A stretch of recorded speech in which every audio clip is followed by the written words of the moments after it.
محبت کے سخت رنگ قسط نمبر 12 رومانٹک ناول اسٹوڈیو کی پیشکش۔ ناول محبت کے سخت رنگ،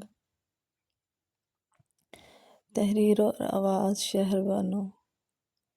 شاہ میر کے سینے کا سکون حوران کے لیے دنیا کی سب سے خوبصورت پناہ گاہ بن چکا تھا، لیکن اس کے دل کے کسی کونے میں اب بھی ایک انجانا خوف سر اٹھا رہا تھا۔ رانیہ کا یوں خاموشی سے حویلی چلے جانا کسی بڑے طوفان کا پیش خیمہ تھا۔ حوران اپنے بھائیوں کی خیریت کے لیے بار بار دل ہی دل میں دعائیں مانگ رہی تھی۔ اچانک حوران کا موبائل فون بج اٹھا۔ اس نے تڑپ کر اسکرین دیکھی تو ایک انجان نمبر تھا۔ جیسے ہی اس نے کان سے فون لگایا، دوسری طرف سے آنے والی ہنسی نے اس کے جسم میں سرد لہر دوڑا دی۔ مبارک ہو حوران بیگم، شاہ میر سکندر کی ملکہ بننے کا شوق پورا ہو گیا۔ رانیہ کی زہریلی اور چبا چبا کر بولی گئی آواز گونجی۔ رانیہ بیگم پلیز، آپ ہم سے کیا چاہتی ہیں؟ حوران نے لرزتی ہوئی آواز میں پوچھا۔ میں تو بس تمہیں تمہاری اوقات یاد دلانا چاہتی ہوں۔ ابھی اسی وقت تمہارے دونوں چھوٹے بھائی میرے آدمیوں کے پاس ہیں۔ اگر کل صبح تک تم نے شاہ میر کو ہمیشہ کے لیے چھوڑ کر یہ حویلی نہ چھوڑی تو اپنے بھائیوں کی لاشیں اٹھانے کے لیے تیار رہنا۔ فون کٹ گیا اور حوران کے ہاتھ سے موبائل چھوٹ کے فرش پر جا گرا۔ اس کے پیروں تلے سے زمین نکل گئی۔ اس کے معصوم بھائی رانیہ کے قبضے میں تھے۔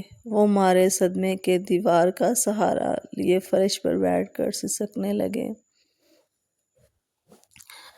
کمرے کا دروازہ کھول کر شاہ میر اندر داخل ہوا تو حوران کو فرش پر روتا دیکھ کر اس کا دل کٹ کر رہ گیا۔ وہ ایک پل میں اس کے پاس پہنچا، اسے اپنے بازو میں اٹھا کر بیڈ پر بٹھایا۔ حوران، کیا ہوا ہے؟ تم کیوں رو رہی ہو؟ مجھے بتاؤ۔ شاہ میر کی آواز میں اپنے سے زیادہ حوران کا درد جھلک رہا تھا۔ حوران نے روتے ہوئے اپنا چہرہ شاہ میر کے کندھے پر رکھ دیا۔ ہچکیاں لیتے ہوئے بولی، شاہ میر صاحب مجھے جانے دیں، پلیز مجھے یہاں سے جانے دیں۔ میری وجہ سے میرے معصوم بھائیوں کی جان خطرے میں ہے۔ رانیہ نے انہیں شاہ میر کا پورا وجود ایک دم سخت ہو گیا۔ اس کی آنکھوں میں ایک خوفناک جنون اتر آیا۔ اس نے حوران کا روتا ہوا چہرہ اپنے دونوں ہاتھوں کے پیالے میں لے لیا۔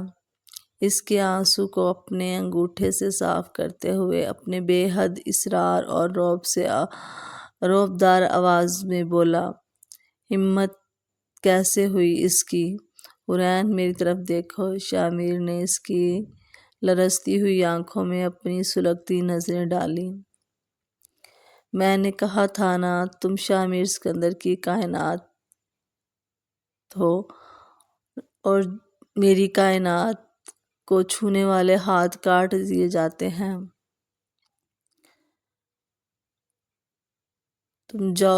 تم کہیں نہیں جاؤ گی، نہ ہی تمہارے بھائیوں کو کچھ ہوگا، تم سے وعدہ ہے۔ اور شاہ میر اپنا وعدہ توڑنے سے پہلے مرنا پسند کرتا ہے۔ شاہ میر نے نہایت پیار اور شدت سے حوران کی پیشانی کو چوما، جیسے اپنے اس لمس سے حوران کے دل کا سارا خوف چن لینا چاہتا ہو۔ اور حوران نے اس کے چوڑے سینے کی دھڑکن کو سنتے ہوئے پہلی بار محسوس کیا کہ شاہ میر کے اس سخت رنگ کے پیچھے اس کے لیے ایک ایسی مخلصی محبت ہے جو اسے دنیا کی کسی مصیبت کے سامنے ہارنے نہیں دے گی۔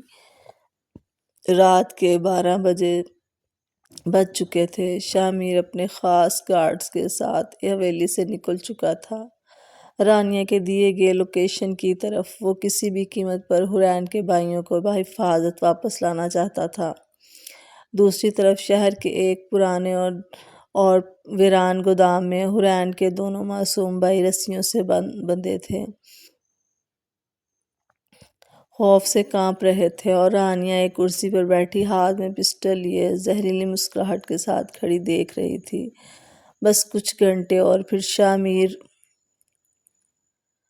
کی وہ مغرور حورین سڑک پر ہوگی، رانیہ نے ہنستے ہوئے کہا۔ اچانک گودام کا بڑا لوہے کا دروازہ ایک زوردار دھماکے کے ساتھ کھلا۔ رانیہ نے چونک کر دیکھا تو سامنے اندھیرے میں شامیر کھڑا تھا۔ اس کے ہاتھ میں گن تھی، آنکھوں میں صرف موت کا سایہ تھا۔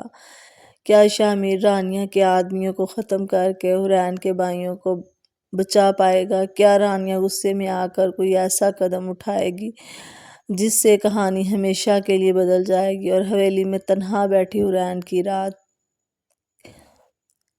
کس کرب میں گزرے گی؟ جاننے کے لیے دیکھیے قسط۔